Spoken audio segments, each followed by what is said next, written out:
Welcome back, everybody. I'm Son of Eevil, once again joined by Donor. We're going to be bringing you Team Riddle versus Team One second. Forte in the GIC online tournament. So we're already well into the picks and bans. First phase banning already completed. Team Riddle banning out Magnus and Sand King. Team Forte banning out Invoker. And the Nightstalker Invoker ban. That's an interesting targeted ban. Yeah, it makes me think of Slark as a hero. Reserved I know that Nightstalker does particularly well against Slark if he gets an Aghanims. It's quite good. You can see him over the trees and stuff. And also, Invoker is just one of those AoE magic damage heroes who has, you know, a plethora of tools to deal with a pesky hero like Slark. Do you think it could be? Do you think maybe they know a little something about Riddle? Could this be just based on their mid laner perhaps playing a good Slark? Yeah, maybe they know something we don't. You know, Dire team pick. maybe they know that they play. Maybe they're just respect banning the Invoker. Could definitely be the case. Team Forte picking themselves up a Warlock. I've always liked Warlock as an opener. In fact, I like team fighting 10 heroes in seconds general remaining. as openers. It sort of forces 5 seconds Team Riddle remaining. to pick a team fight hero themselves, because if they don't, then all you have to do to ensure that you've Reserve got time. better team fight is just make sure that every time that they pick one, you've got one more team fight hero than they do. Yeah, Warlock's never a bad pick. First pick, I think. There's the Clockwork. That Dire hero has team been pick. so popular in the meta right now. And he was left in the pool last game, I think, wasn't he? No, he was first banned. Oh, he was first phased? Yeah, Team Fort banned him out. Wait, no, was it? Yeah, I 10 think seconds Team Fort remaining. banned him, and they banned Venomancer. 5 Venom Oh, they and- did too. They did ban him out. Yep, I remember that because we were talking about the flare. Yeah, CM got completely ignored last game though. Radiant yeah, team that's another hero who, you know, I'm never surprised to see first picked. He's I very don't think flexible. we'll see her this game, given that Riddle have the Nyx and the Clock, and Team Yeah, Forte have it's- the Warlock, so she might get ignored again, which is something that surprises me, 10 given seconds just how popular she's remaining. been lately. Yeah, there's probably some other heroes that do 5 seconds a better, remaining. or the same job, if not better, you know. Reserve time. I guess it just depends on what you've got, what draft you've got in mind and what it is you're hoping to achieve. Yeah, Might not she might be a great pick, but if she doesn't fit into your strategy, then there's no real point picking her up. yeah, exactly. So what they're trying to achieve with this Warlock, I guess, is to stabilize their lanes a little bit. They've got Shadow Word Heal for any aggression that they try to push, you know, into Dire them. team ban. Another Troll Warlord without the Magnus. Yeah, I feel like well, I that's a really mean, early Troll pick. yeah, I mean, it seems that way. 10 He's just seconds like one of remaining. these carries that is flexible to an extent in 5 terms of the seconds lane. remaining. Like he's got a range form that, so you know, going up against melee Reserve heroes is time. melee offlaners is not really a problem. He's a good BKB carrier, Radiant so team ban. later in the game he can deal with the Clockwork and deal with the Nyx Assassin if he gets his, you know, grubby hands on them. And he's also really good at pushing objectives. Like his ultimate gives his 10 team seconds remaining. great push potential. It gives them Roche potential. Yeah, you're right, and he doesn't actually even necessarily have to be there for the fight to be able to contribute to it as well, with Radiant his team ultimate back. being a global. Exactly. So we might see him do what he did last game and just basically stay off the map for the first 20 minutes, and then turn up when Yeah. it's time to take some serious objectives. Yeah, 10 he's like seconds remaining. he's this hero where like if you wipe the enemy 5 team and you've got a seconds Troll Warlord, you can basically bank on having like a set of Reserve racks as time. well if you're already at their tier 3s. I mean, just because it is like, yeah, his just ability to take objectives is just, it just fast passes a lot of other heroes. And I think that's the kind of the way he's been tweaked recently with the changes regarding his skill set. He just seems way more effective at taking down structures than taking down heroes.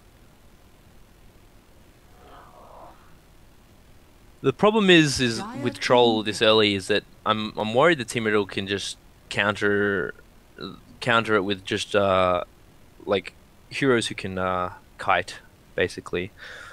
Like if they picked up a Lich or 10 seconds I don't know, remaining. like Death Prophet for example. Venomancer's Like still in the pool. Venom is in the 5 pool. seconds remaining. Okay, there's no. Oh, actually, they could pick it up as pos 1.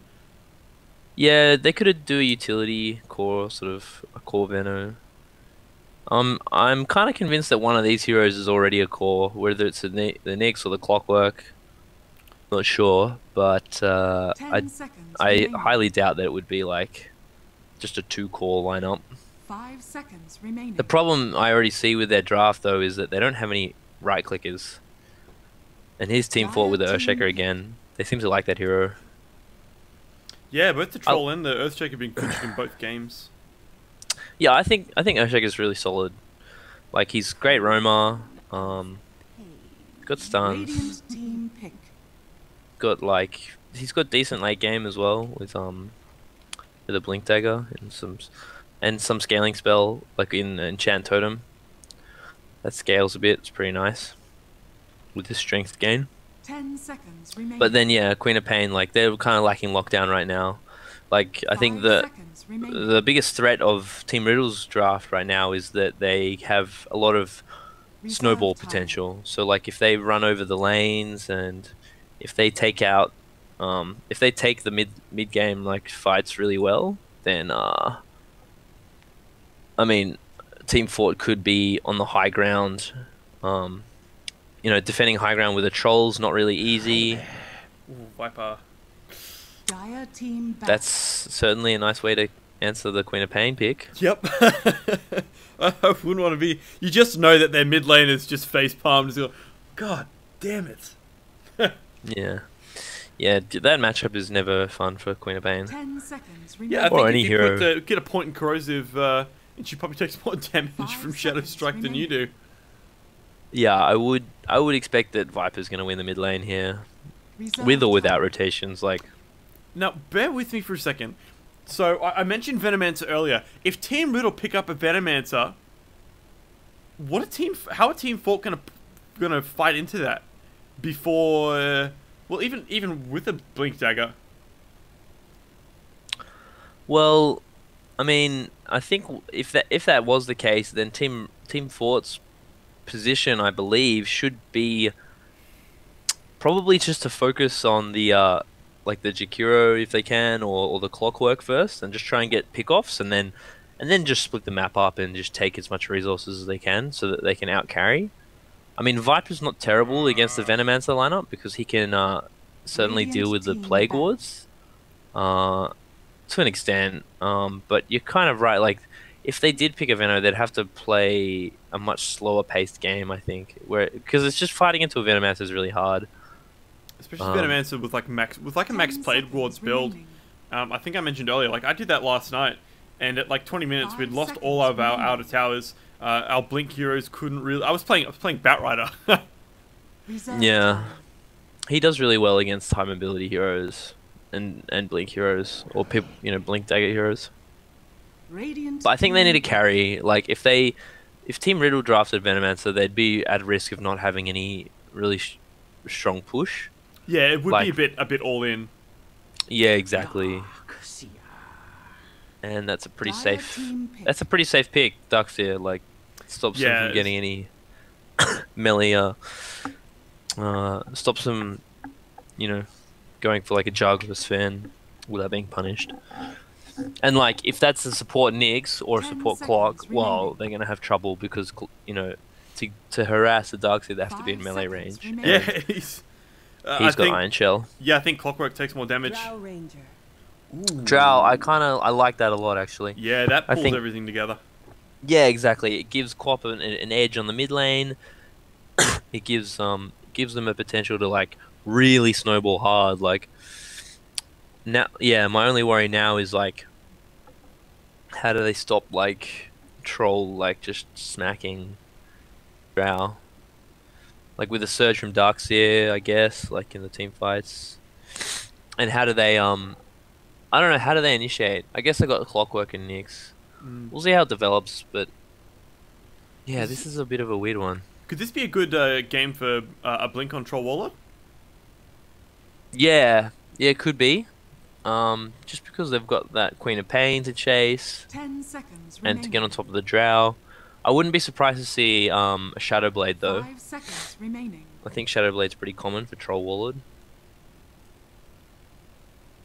And if you could get Break onto the Drow, then you could stop her marksmanship aura from giving the Queen of Pain right-click damage during the team fights. Yeah, that's true. I think I think the reason I was talking about the Blink Dagger is that if Troll Warlord gets on top of Drow Ranger, she's just dead. Well, yeah, but then like I mean, of course, there's the rest of the team there, but yeah. I mean, yeah. Then you're focusing. I mean, you're forcing the Jakiro and the Nyx to like, well, basically the enemy. You're forcing their supports to focus on saving the Drow rather than killing the enemy team. Which I mean could work, but then your troll's in a bad position. I mean, I'd love to see how they lane this and what are they aiming for. Like, I don't really have. I don't know. This game just seems really whack.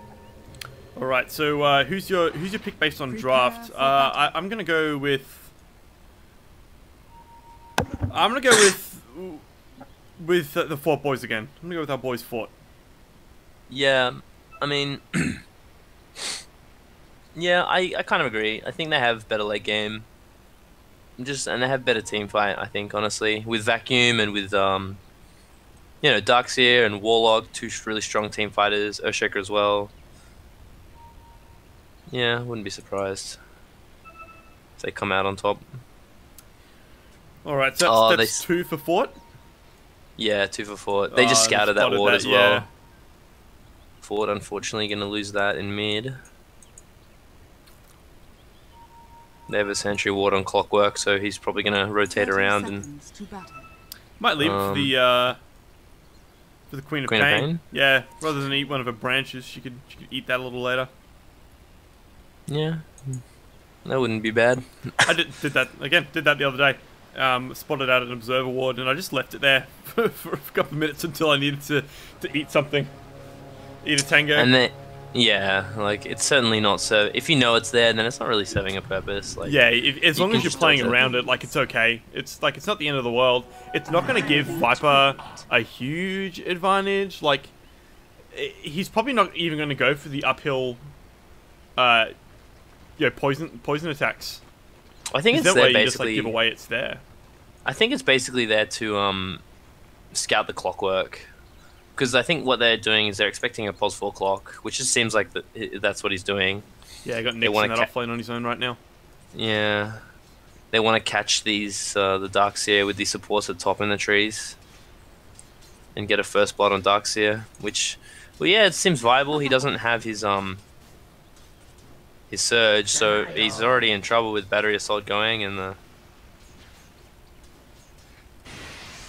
damage from frost arrows. Darkseer. I think, Dire's yeah, top that's tower first is blood. under attack. There you Like go. Team Riddle.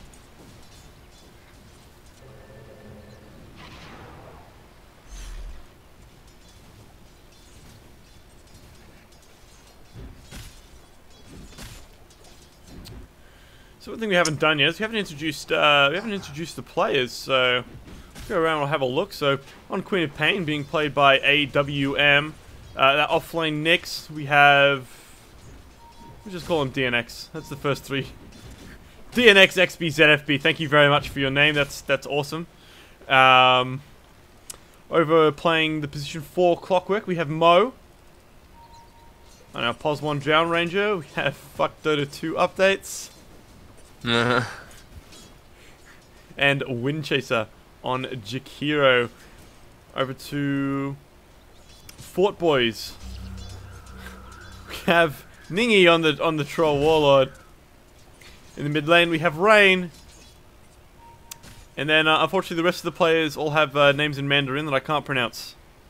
Might see if we can find out what their names are after this, should they make it through. Ooh, Clockwork. Yeah. Just missing the courier snipe there. He was so close. Did you see that? Yeah, he's just looking for anything he can get right now. And gonna Dyer come did in. get that D ward too. Coming in behind the darks here, looking to get something here. But alas. Oh no, he's moved himself out of position. Got the battery I think he was assault. just dodging that creep wave. Yeah, here we go. It's slow from Oh, he can Jakiro. close the gap. Darkseer juking the wrong way. Slows are coming out. He's getting run down. Just nothing you can do there. Mo getting some work done nice and early.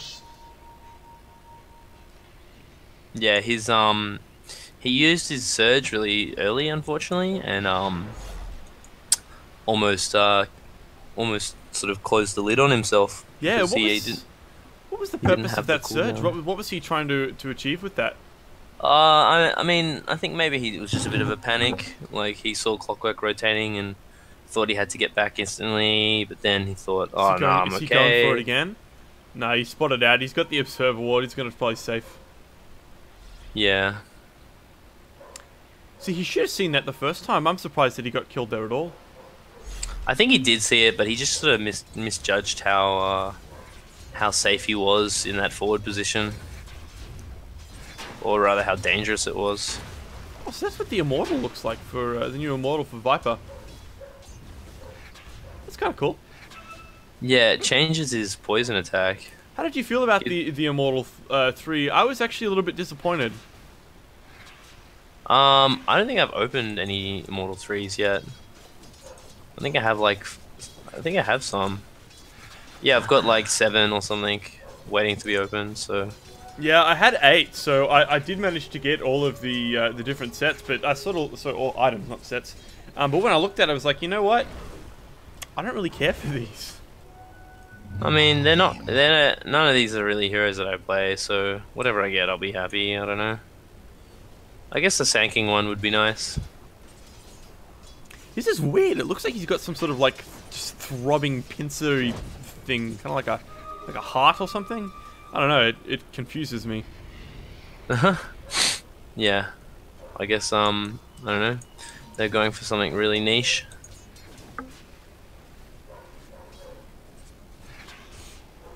So, out of curiosity, in a lane where you're up against a Viper that's going to put that point in corrosive skin, is it viable that you could skip Shadow Strike completely and go for 2 points in Blink and Scream of Pain? Like, we can see he hasn't gone for the typical 2 points in Shadow Strike. Yeah, I think I don't think he really wants to focus Viper. So like, I think the way he's building it this game is like, he wants to get in the back lines, blow up the Warlock, blow up the Earthshaker, and really just kind of kite or dodge the Viper for as long as possible until they can focus him last, I think. That's probably why he's skipping the 2 points in Shadow Strike. Oh, so what I was saying is that, like, could you skip Shadow Strike completely, or is it too important when it comes time to start rotating? Completely? Well, I mean, it's a good spell. It's like, it's 15 seconds of like damage over time. So, I mean, it just means that if you put on the Earthshaker, he's not blinking anytime soon, or you know, like, Earthshaker is going to be a little slow while as away well. from his Blink dagger. So, is it something that you could forego early for extra points in Blink? In this particular matchup? Yeah, I mean, you could, but it gives you a certain level of lane control, right? It stops Viper from getting too aggressive on you, I think. I don't really play a lot of Queen of Pain. I'm probably the wrong person to ask in regards to that. But we'll see how it works out for him. Ooh, Invis on Clockwork. He's got the cogs. He's got the battery assault. Queen of Pain's level 6. We could see Viper going down here. Oh. Yeah, right probably. on top of him. We've got Warlock and Nyx moving in. It's all lining up. Clockwork, he's been caught out. Here comes the Queen of Pain. He manages to get out of the cops. She commits the ultimate. Are they going to be able to get him though? Is he going to escape? No, kill is picked up. But Queen of Pain might play with a life here. Wow. And she does. So both mids going down. That damage from Marksman Aura. Bit of pain off. Yeah, they don't get the kill without it, that's for sure.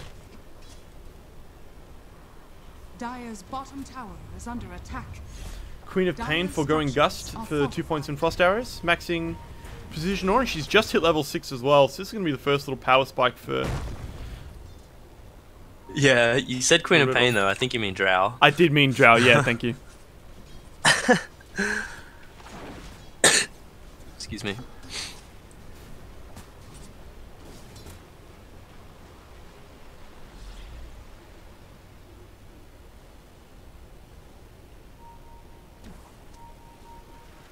Troll going for another Vlad's. Very common. Pretty cool. Yeah. Yeah, it just means you can push harder, means you can troll easier. You can do Roche easier, like... It's a pretty good item to have on your carry, I think. When I've been playing Troll recently, I've been going, Double damage. just a casual Morbid Mask and like an Aquila. Yeah. That's like, I don't know if I'm that's completely right. sold on the Vlads. Well, I mean, Vlad's gives you the mana regen, it gives you extra damage, and it gives your whole team an aura of armor. So it definitely makes him a stronger team fighter. Yeah, more of a He's team getting item. flanked right now. Yeah, Though. Clockwork doing the wraparound. Got the cog, pushes him back towards the tower. Maybe it would have been best if he had maybe cogged him in then, but he is going to get run down. He's got the slow. In comes Fisher, managing to break the fight up just a little bit. Mix Assassin looking for the kill. Earthshaker doing some fantastic work. Warlock just zoning people back with that upheaval, and it looks like we're going to save the life of this Troll Warlord. My thanks. Yeah, that was really good, Fisher. Yeah, was that maybe a bit of a misplay by Mo? It looked like it was deliberate, going for the push on the cogs. Like maybe he was trying to push him back into the tower or something. But I feel like that maybe cost them the kill. I mean, it could have been a misplay, but... I mean, it's just really hard to get a kill when there's a Warlock healing him, and... You know, and when there's an Earthshaker as well. And, like, the thing is that... I don't think Queen of Pain is diving... Around again. Oh, spotted up by creeps, though. Yeah, the thing is, was what I was saying, is that Queen of Pain's not really... Well, certainly shouldn't be expecting to dive mid. Like, you know, Viper being the hero is it just discourages a lot of aggression. So like, what they can afford to do, the Forte Boys, is they can just put their 2 supports at bottom and babysit the troll, because that's basically where they can expect all the aggression to be at. Because I mean, Viper's tanky, he's like pretty independent. Darkseer, same story. Like once he's got level 3, he's level 6 now, but once he's got like, you know, 2 points in each of his spells, he's like super hard to gank. Queen of Pain rotating bottom now. So in terms of the draft, I think Forte Boys did really well to sort of compensate for like a really, like Clockwork is just one of those really aggressive roamers. Like, you can just get a lot done. And they just drafted, you know, two cores who are just really independent and they didn't have to worry too much about. Which just means that, yeah, they're forcing basically the enemy team to just play at their bot lane. Nyx has got the Vendetta up. This is the first time he's used it, so I think he's only just hit level 6. Yeah, but Queen of Pain's down here, so that probably just revealed to them that Nyx is, you know, up to something. And he's gonna walk under that ward too. They know he's there now. Yeah, and that gives Viper free reign to go mid. Like they're just getting free damage on that tower at this point. Meanwhile, Drow looks like she might get top. Getting gone on the bottom. Fight down in the bottom lane. Troll Warlord is going to be able to survive this one. He's got the heal. Right clicks coming in from Zakiro. Troll Warlord turning around. They're getting slowed down now. Earthshaker trying to run away. Battery Assault doing the work. In comes the Queen of Pain trying to get the clean up. Warlock being turned on. Shadow Strike comes out. Trying to work his way underneath the towers. Oh, the courier! Oh no! What did he have? Wow. Yeah, not too much. You're not going to be too disappointed, but it is on the sidelines, and Earthshaker is God. TP'd in, and he's going to fall prey now too. What a disaster. Wow. Radiant's bottom tower is That under was attack. chaos. So they got 4 kills. They killed Earthshaker first, then they killed Troll and Warlock, And then And the Greer. Earthshaker again. and then Earthshaker TP's back in and dies again. That was just disaster for Team Fort right now. I can't help but think that that TP was a mistake. There's Yeah, just he so many probably heroes there. Yeah, Queen of Pain just did a really fabulous job of rotating at the right time. And you can see how like the Scream of Pain max just really paid off. Like just the nuke damage against the weak supports just blew them up really fast. Cleaned up that whole area. She's gone for 4 points in Screen of Pain. And yeah, just that 1 point Shadow Strike. Just because I guess the extra damage and extra slow is not really something that they need in their team. Yeah, very bursty. As she jumps back into this Warlock, keen to demonstrate just how bursty she is again. Warlock doing his best to juke around the trees. Vendetta stunned, and Queen of Pain finishes the job with the scream. Drow Ranger now rotating in bottom. Yeah, this is This is the Drow lineup doing Drow lineup things. yeah, Radiant's exactly. bottom tower They're hitting is their under stride attack. really. Fort want nothing to do with this. They're not even in the area. They're having flashbacks. They've got PTSD from the last fight. Yeah, well they don't have their Warlock up, so how do they fight without Golem, you know? And they hardly have any lockdown for Queen of Pain as it is, so I just think that was a really solid pick from what's the team name on the dial? I don't know. It is. I'll hang on. I'll tell you in a second. Team Riddle. Dire Team Riddle. Team Riddle, yeah. Warlock getting overly aggressive here, gets stunned up by the Nyx. I mean, I guess that's one of the reasons that Nyx is so good. Scream of Pain committed. Hits 2, but only securing the kill onto the Darkseer. Really nice play from Nyx there. Using his Carapace to first stun and then follow up with the Impale. Could Troll Warlock perhaps look for a maybe a sneaky Roche? I mean, it's something you could try. He's got his I don't know phase, if- he's got max fervor, he doesn't have his ult yet, but he does have the Vlads, and I think he can. I think he's got the skill and the items to do it.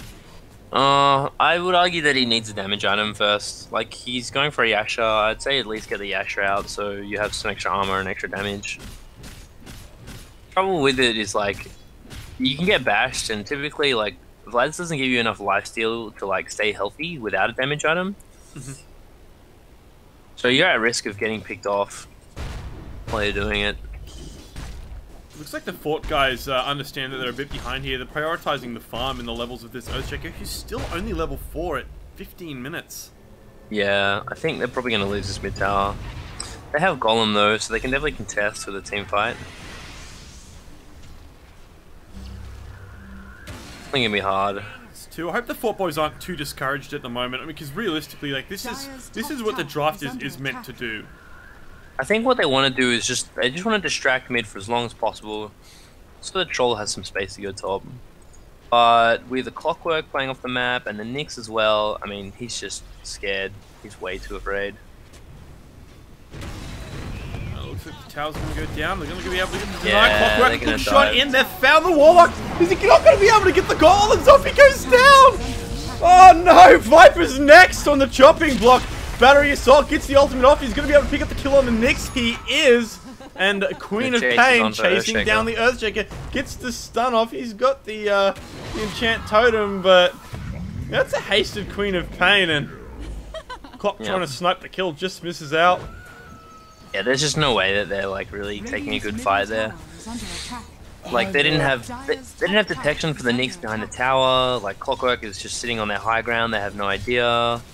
It's just like really unorganized, and Drow just gives them so much pushing potential. Like they just have to sit behind, wait for the Drow to get the tower low, and the tower goes down, and they hook shot in, and it's just like there's no detection, there's no tower, there's no golem either. Warlock died really fast, right? I don't know what happened, but he just he got hook shotted and silenced.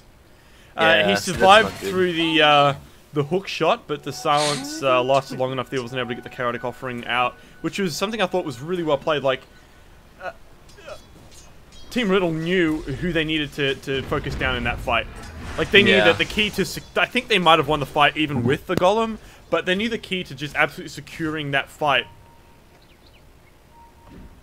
Oh, Troll Warlord.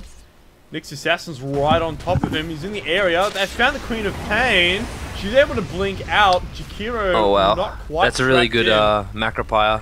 Oh, look at the damage on Earthshaker. Wow, Warlock 2. Warlock 2. Wow, that was massive. How does he do that? Oh my god. Earthshaker laid the Fisher down, and his whole team was just like, I guess, not stuck, but like there was only one place they could stand. They couldn't move to the left or to the right of the Macropire. They only had one chance, was to just like run straight back out of the Macropire and just soak all that damage. That's just gonna beef up like Team Riddle so much. Like, like Jakiro basically getting a double kill like by himself, and then Nyx just distracting them on the back line so they couldn't really react properly. Yeah, Team Forte are in a really tough position in this game. Troll Warlord's finished the Yash, opting to go for a Silver Edge as his next item. How do you feel about the Silver Edge? Like, we talked about a Blink Dagger or a Silver Edge being a potential pickup for him this game, but in this situation, is this the item that he needs? Yeah, well, I mean, it just depends on the playstyle, I think. Oh, like top lane, they found themselves with Darkseer, blown up. Another successful Vendetta by Nyx. Yeah. Did a fantastic job of scouting, and the high mobility of this Queen of Pain means no one's really safe. Yeah, and this Warlock is super poor as well. Like, he can't do a lot against these sort of heroes, against the Nyx, against the Clockwork. He doesn't have a stun. He doesn't have the kind of crowd control that they need to like deal with it, and like they're just abusing that. Like the fact that he needs levels and items to come online, and Earthshaker to an extent as well is like he's like really underfarmed, really underleveled. Like, and I think Team Riddle, they recognize this, and when they went for the Drow pickup, like they just were like, yeah, we're gonna push down your towers, we're gonna take all the objectives before you even have a chance to farm, and we're gonna punish you for picking these greedy supports. And they're doing exactly that, and I have to give kudos to the Nyx. I mean, so far, I think he might be my MVP. Like, he didn't die once against this tri-lane that I remember. Yeah. Ooh, do you feel like this is maybe a bit of a desperation smoke? They've just hit 6 on the Earthshaker, so looking to contest. Clockwork in position to scout this out, though. Smoke gets popped. He's got the hook shot. He's going to go in. Secures 2. This is going to go really bad in a second. Finally gets the chaotic offering down. Earthshaker stuck in the Macropire, trying to get around as the Clockwork goes down, as does the Earthshaker. So does the Darkseer. Viper's going to be next. He gets taken out by the Drow Ranger. Oh, jeez, what a bad fight that turned out to be. Troll Warlord now too, stuck in the ice path. He's trying to get something for his trouble, but Warlock, he's been scouted out by the creeps. He's on the run. Drops. He's gone. Clockwork sent really to destination, fucked by the Queen of Pain. Really, really solid from the Clockwork. Just staying on the high ground, broke the smoke, like hook shotted 3. Oh my god. That was just disastrous for Team Forte. Fantastic positioning by Clockwork. And I have to wonder, when you're going for a Roche attempt, like they've deliberately taken the low ground.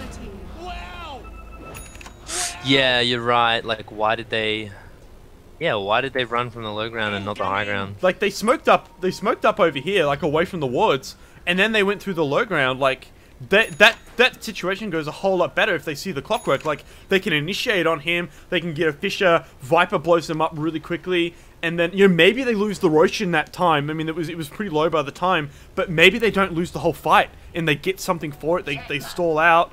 Maybe they save the mid tower. Like, that goes completely differently if they just don't take that low ground.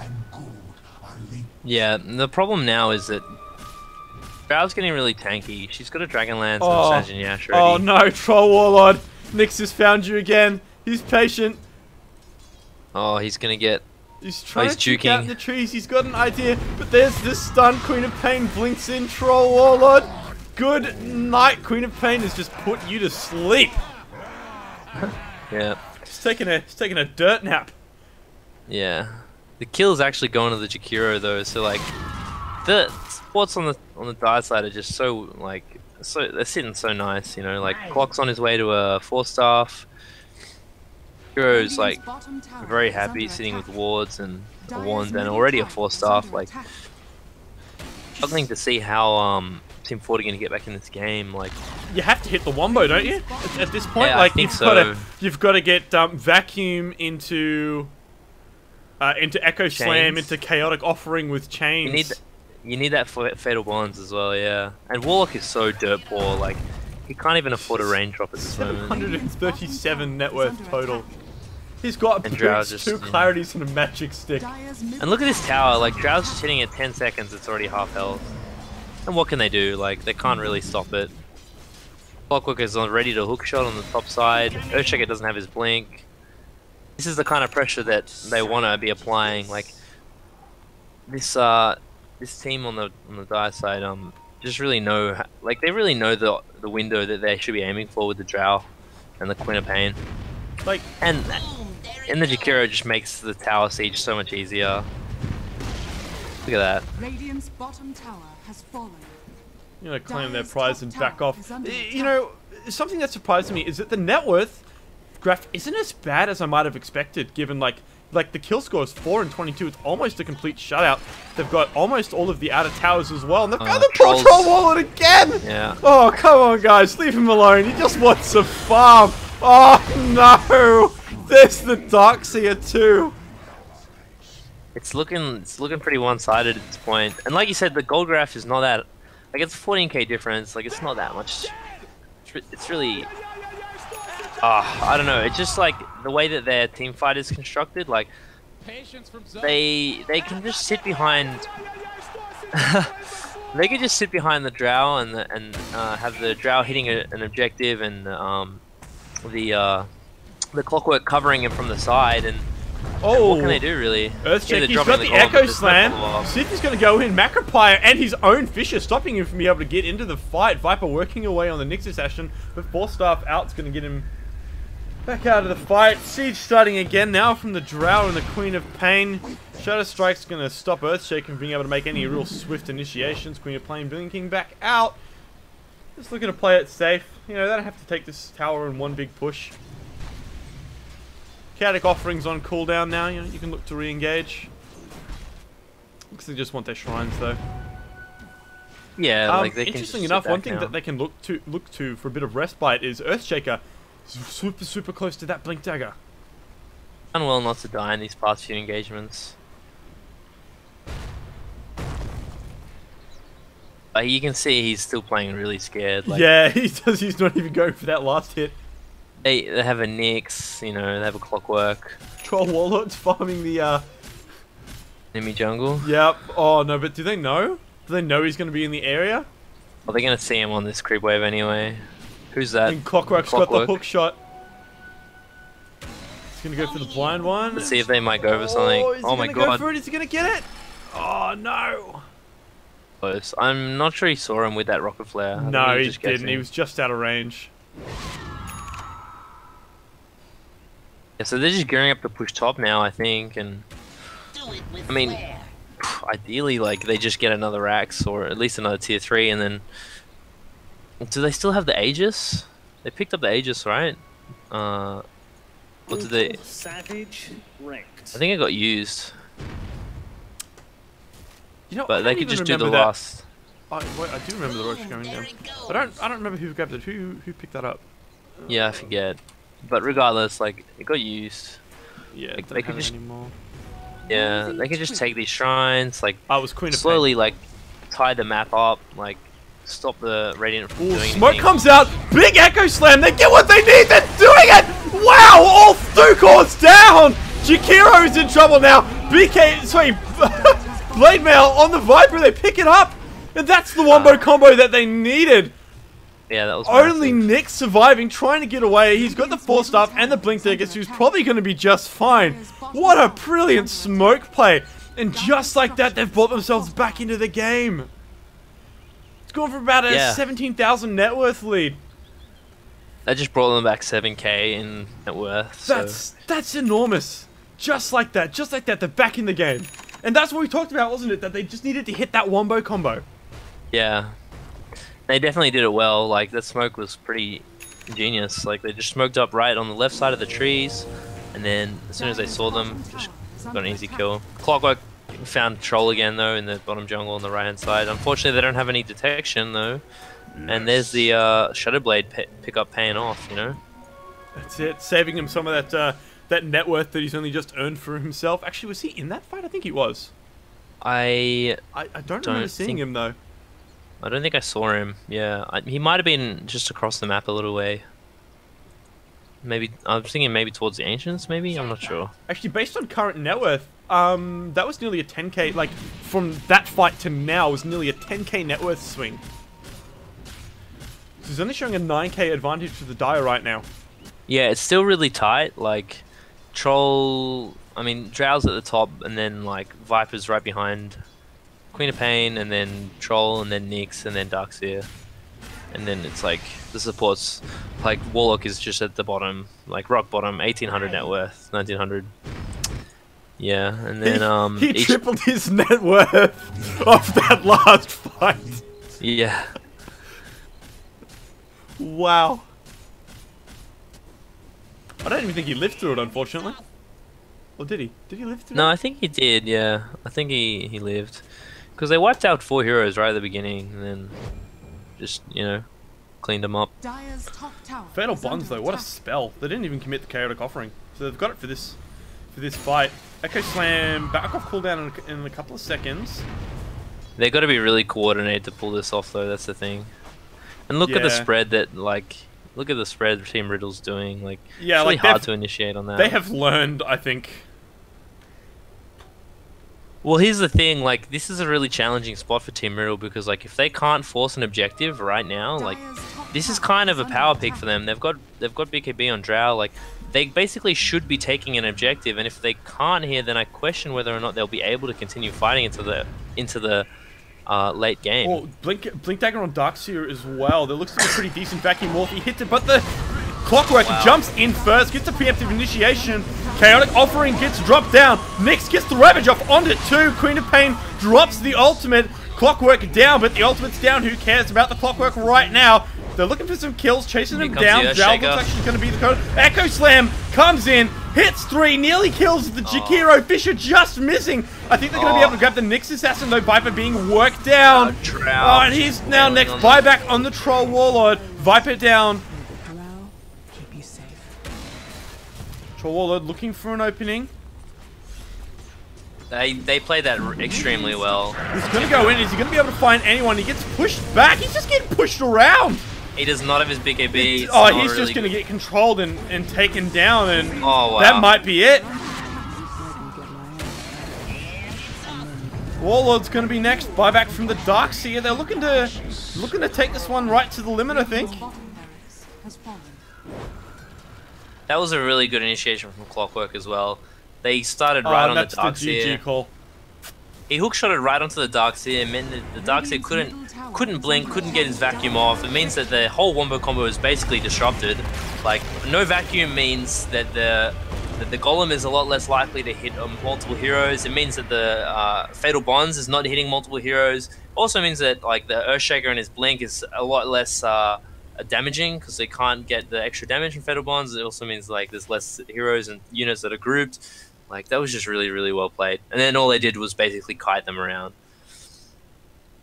Yeah, Troll no BKB, like, means that his fighting ability was really underwhelming. And yeah, props to Team Riddle for just actually, this was like a really one-sided game. Yeah, other than that one little comeback that they had, it was pretty much, I guess, the Riddle show, wasn't it, for pretty much for the whole game? Yeah, I mean, yeah, it was really, really, it seemed really one-sided. Team Forte played really well as well, but I think they just got, basically, like, they drafted these 2 greedy supports with Earthshaker and Warlock, and basically they just got punished for it. Like, there was no answer to, like, Nyx roaming once he had his level 6, and there was no answer to Clockwork, like, basically just disrupting him, and they didn't have an answer for Drow hitting the towers either. Like, Drow would just sit at the range, and and then have like a Jakiro behind him or with him, and then Clockwork playing off the map, and Nyx as well playing off the map, and then Queen, with a blink jump in, just like being able to blow up everybody. Like they just didn't have the tools really to deal with the team fight that the Team Riddle was bringing to the table. Did Troll, do you think, need to go for a BKB maybe instead of that Shadow Blade? Well, I think he definitely needed his BKB to try and stand up to some of the team fight that Team Riddle was doing. But I think what his the reasoning was that they really didn't have the heroes to sort of team fight the enemy like that. Like they really only had team fight in terms of Wombo, and so what he was trying to do basically was like Troll is unfortunately he's not really a Wombo hero. Like maybe if he was a Sven, like Blink BKB would have been the build, but Troll's this kind of hero. Like I said, he's just taking objectives. Like he's basically just trying to open the map up. He's trying to force the enemy to like sort of react to his like solo pushing, so that his team like has the time to come online. And I think that's why he went for the Shadow Blade. But like definitely the BKB would have helped. It's just unfortunate that he couldn't farm it in the time that they had. Yeah, every time he tried to farm, he was just getting found by that Nyx. I think maybe Fort could focus a little bit more on establishing that vision. Yeah, like I mean, they drafted Nyx like second, did they? It was like Clockwork Nyx, wasn't it? I think it was Clockwork Nyx, and then Jakiro, Queen of Pain, Drow. Yeah, like the Nyx just played really well, man. Like 4 for 1 and 17 assists. Like he just got so much out of the lane, and then the mid game he just opened up the map. Like Team Forte Boys, they were trying to get farm, but like Warlock was just dying and then buying wards, and they weren't getting anything out. And then Jakiro got that double kill, and like they took Roche, and they couldn't do anything about that. It was like they were one step ahead the whole time. Yeah, so game going the way of Team Riddle, and that's the second game of the day. I'll update the brackets in a moment. You can also see and announce the next game that we'll be playing. So thanks everyone for tuning in. We will be back shortly. Stay tuned, and we'll bring you all the games from the CIS online tournament. Thank you very much.